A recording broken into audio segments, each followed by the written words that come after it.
bagaimana kita standar pemain naturalisasi seperti apa? Apakah Tapi kalau memang semuanya naturalisasi nanti lawan Australia karena pertandingan hidup dan mati, nggak ada masalah.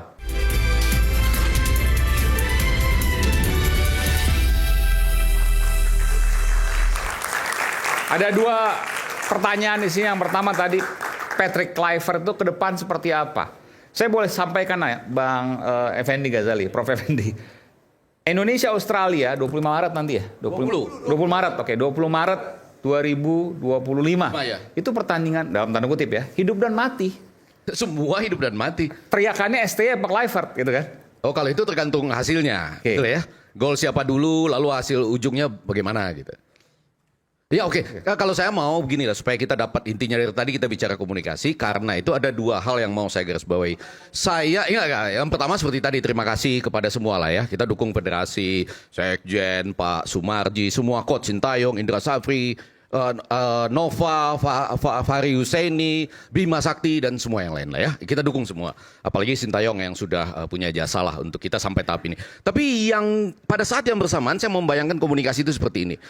Sehingga saya menyebut kita juga salah, saya juga termasuk salah gitu. Dalam hal gini, coba kalau misalnya Sintayong itu punya kesempatan untuk bertemu dengan Towel dan lain-lainnya itu dalam sebuah forum diskusi sebelum berlarut-larut. Betul nggak? Pakai bahasa apa, Bang? Apa ya? Pakai bahasa apa? Diterjemahkan nggak apa-apa, Towel. Saya menerjemahkan Anda, nanti JJ menerjemahkan dia. Kurang lebih begitulah.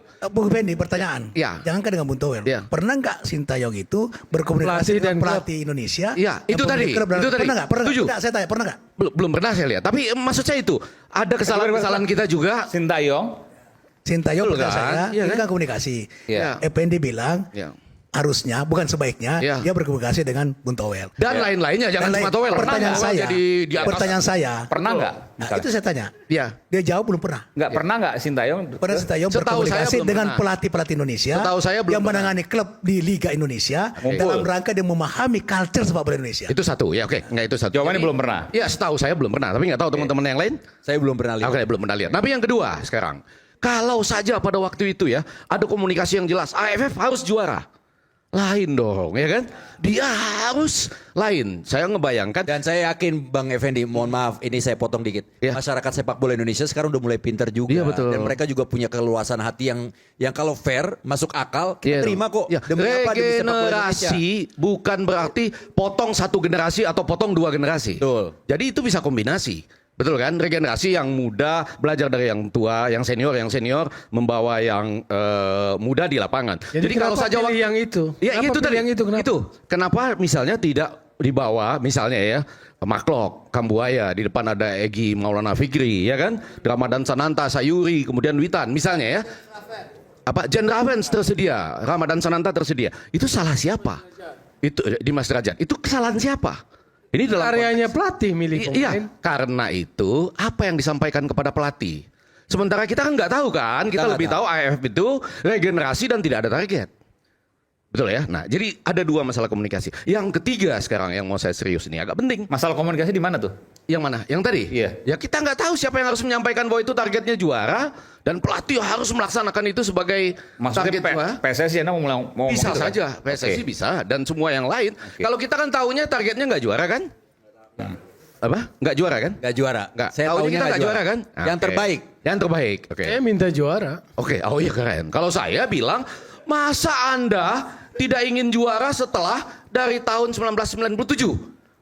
Iya kan? Belum pernah. 96, Anda nggak juara, masa Anda nggak mau juara? Anda bisa bayangkan loh, kalau itu terjadi Vietnam cuma 1-0 kok ngalahin kita. Kalau semua yang saya sebutkan tadi ada di 1-0 lapangan, waktu di Piala Asia itu 1-0 juga kan? kita yang Itu naturalisasi kan? penalti. Ya, kita menang. Enggak, waktu di Ya Piala 2007, Oh 2007 ya. 2023. Ya betul, tanpa naturalisasi. Yang Itu lolos. kita setuju saja kan? Setuju dong, karena ada kesempatan besar yang belum pernah terjadi sebelumnya, Towel ya.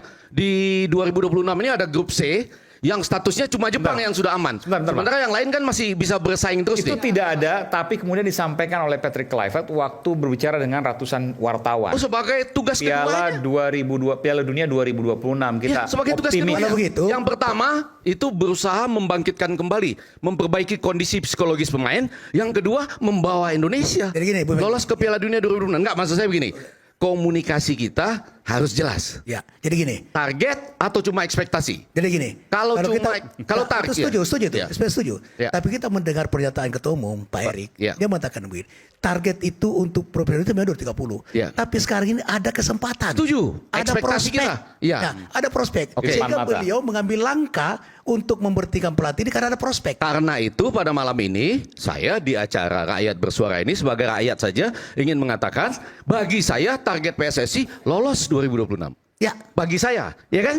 Kalau bagi saya Dengan cara lolos secara langsung, Bang. Oh, malah ditambah. Berarti Ya. Anda harus memperoleh posisi kedua. Banyak alasannya. Ya. Kita udah ketemu semua, kita punya potensial poin semua dari tim di luar Jepang. Ya. Udah gitu, kita akan mendapatkan amunisi baru katanya, yang notabene nanti entah itu pemain depan.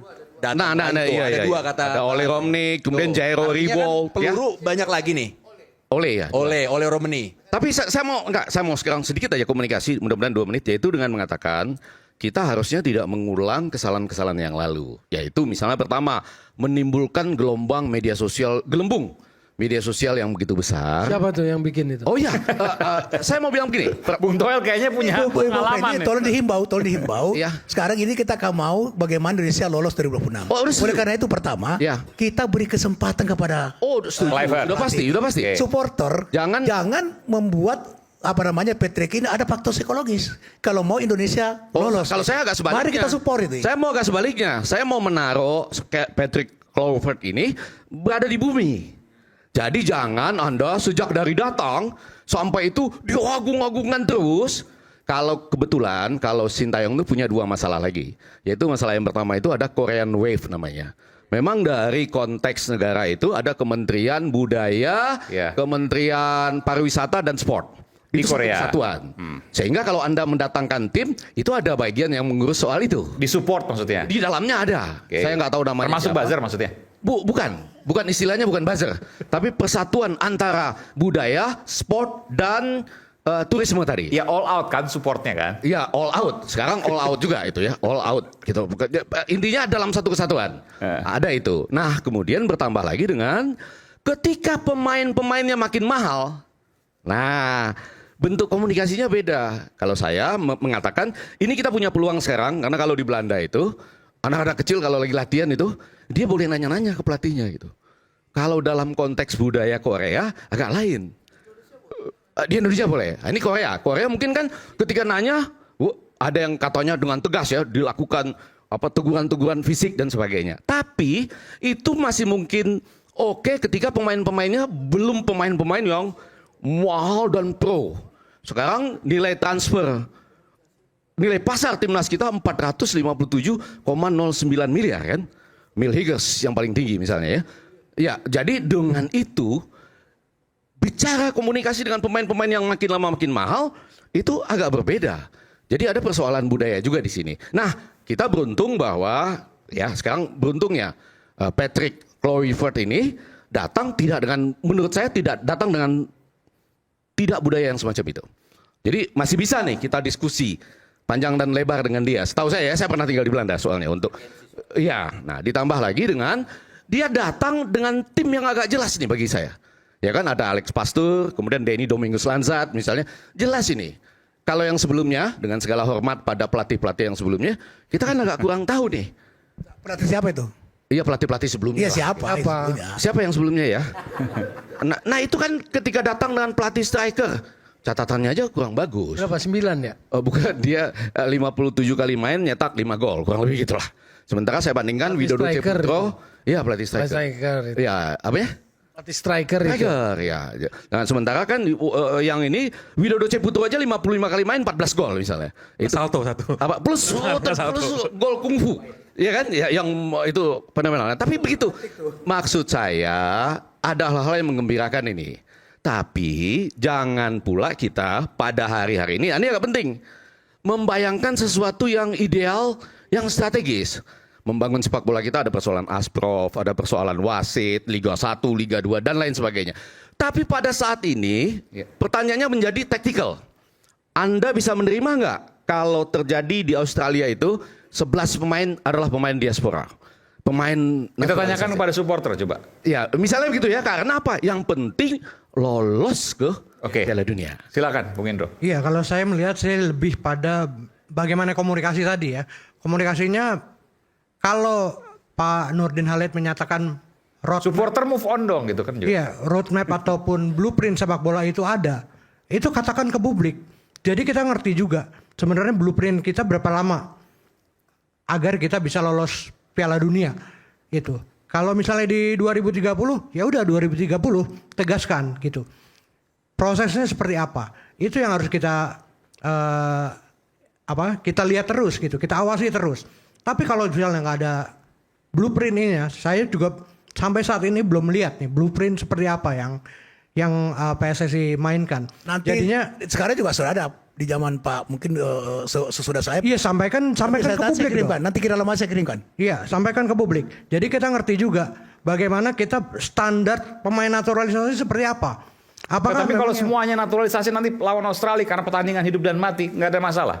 masalah? Kenapa? Masalah karena kita menginginkan tentunya pemain-pemain kita juga gitu ya. Kita Kan tujuannya 2026 ini quick wins dulu nih. ya enggak kalau target kita seperti yang Bung Ege sampaikan kan 2030 semestinya. Oke. Gitu kan? Jadi 2026 lewat nggak apa-apa. Kalau 2026 kan ini karena ada peningkatan kualitas ataupun peningkatan harapan ya yang terjadi sehingga kita ada harapan jadi 2026. Tapi Indro, Anda merasa nggak bahwa ya seperti tadi ya kesadaran para pencinta bola, kita bicara pencinta bola aja lah. 2026. Kan 2026 kita harus masuk Piala Dunia. Ya kalau itu akibat drama-drama tadi. Iya betul akhirnya. drama. Termasuk Drama-drama juga yang menciptakan bahwa dimunculkan 2026 oleh harus. tadi ya Korean Wave dan lain-lain itu. Aroma itu kenceng, Bang. Betul. Aroma itu kenceng. Sehingga Untuk tidak kita- bisa ada titik mundur nih ya. Betul. Aroma itu kenceng untuk kita ada di 2026 dan lolos di 2026. Tapi saya ke Bung Riko dulu. Anda mendingan 2006 lolos atau 2026 lolos Piala Dunia ya? Atau Indonesia nggak usah lolos nggak apa asal ada pemain lokalnya? Kalau kami dari fanbase Timnas Oranye sebenarnya nggak mau masuk terlalu dalam dengan diskusi naturalisasi ya.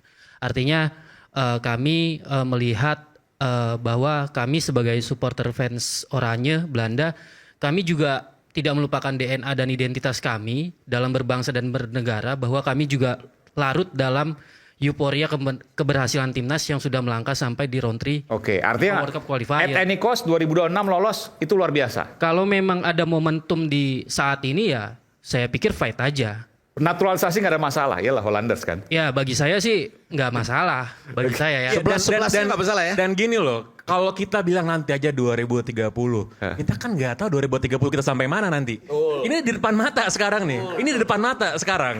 Nah. Dan yang namanya fans bola ya, yang namanya supporter timnas bola atau tim apapun, nggak ada yang mau lihat timnya kalah, nggak ada. Yang penting Setuju itu, Bu. Sama satu lagi. Mohon maaf, Bang. Ini kalau kita sebagai pencinta sepak bola, siapapun yang akan diturunkan, yang penting menang dan masuk Piala Dunia itu kita akan jauh lebih puas. Sangat setuju. Sama satu lagi, itu balik lagi yang tadi Bang Effendi bilang, masalah komunikasi. Kalau semuanya kita komunikasikan, hey, semuanya itu yang ada di 11 lapangan adalah Oke. orang Indonesia yang akan membela merah putih. Jadi kita semua nggak akan ngelihat itu Oke, pemain diaspora. pertanyaan pemain sekarang Indonesia. ketika semuanya naturalisasi nanti pada 20 Maret melawan Australia, mungkinkah kemenangan itu datang? Sesaat lagi kami akan segera kembali.